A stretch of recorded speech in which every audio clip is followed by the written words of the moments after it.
qaabka kulli ay ugu timi ka sheekaymayo waa garanaysan waa anti kasabkeedu ah xaraan weyn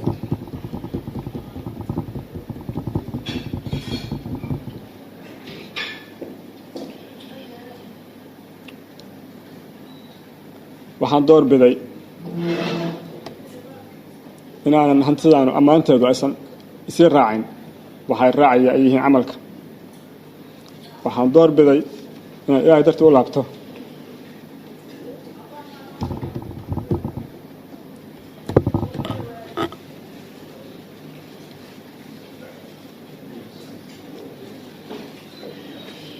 alxamdulilah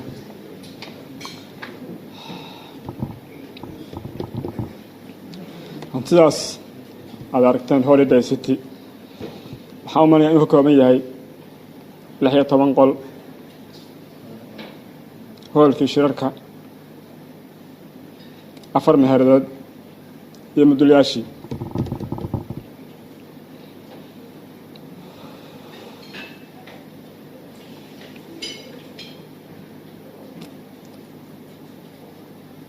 meel badan bay soo madhay oo ay cagaha soo dhigatay intii aan kole 5 sano way tahay intii hawsha aan ku jiray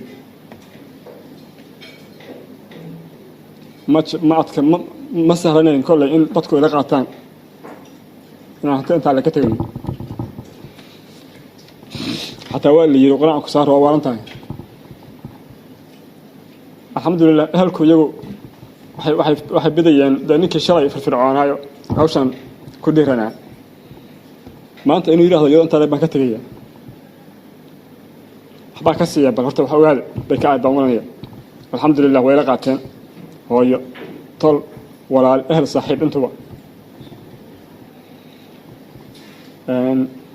waa soo gaabinaya waxaan ku soo gaabinaya dadka meesha hadda fadhiya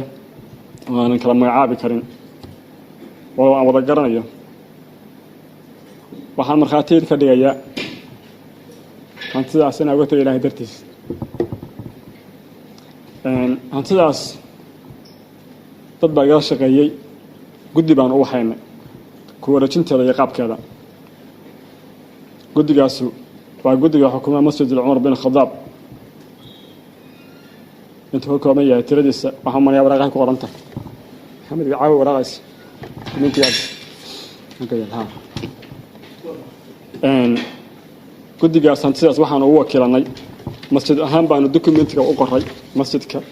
buu ku qoran yahay dokumentiga Umar bin Khadaab qaabka loogu qoray waa guddigaas hantidaas inay maamulaan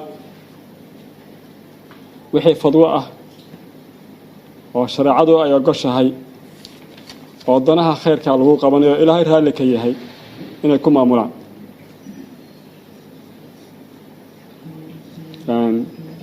iyaga waxaan leeyahay مسؤولية قادين الله يدفعه dadka meesha soo qayb galay oo ehelka tolka culimada leh dhamaanteen dambigeena Allah dhaafo waxaan rabaa marka idinkoo arkaya inaan dokumentiga markhaatiyaad ka noqotaan inaan ku wareejiyo masjidka Umar bin Khadaab guddigiisa oo gudoomiye u yahay Cabdinuur kan waa sabraloogi weeye guriga waa sabraloogi guriga waxaan filayaa ogaanshaha dawladda iyo codkii aan bixiyay ee qaabkii dawladda aan ku baxshayna waxaan filayaa inuu kan yahay oo isaga halkan waa nootayadii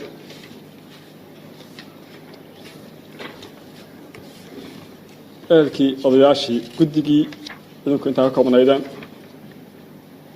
sifooyinka looga baahan yahay oo aniga uu igala wareegay dib baan ka sheegi doonaa oo ka akhrin doonaa waatan waraaqdeed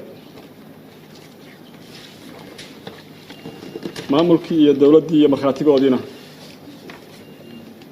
waa kuwaan wey guddigaas waxaa loo wakiishay oo ay la wareegeen hantidaas sidii loogu maamuli lahaa kitaabka manasalka iyo sunnaha nebiga calayhi salaatu wasalaam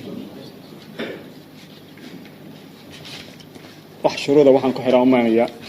kuwa isagu uu leeyahay dee hantiyihii lagu lahaayo sida neek maxay nexom neek waa laga bedelay nawaako waxyaalaha internetda ma badnaba waxyaalahaas maahan iyagu dee inay meesha ku qoran maahan hantidaas shuruud waxaa u ah hantidaasu aniga inay iga wareegto oo ay ku wareegto la gado iyadoo meesha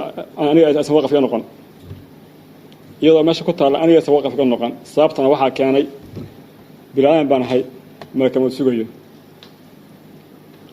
waddankeena waa iska burbur waxaa imaan kadha berri ka maalin hantidaas waa lahayn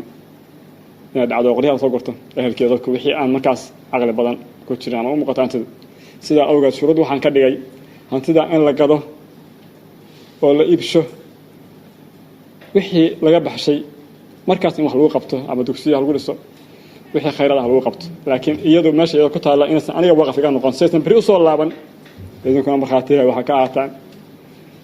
inaysan beri soo laaban karin dadkii ku soo laaban lahaa haddii kole waa dadka la dhalay la tahay way fadhiyaan qaybtood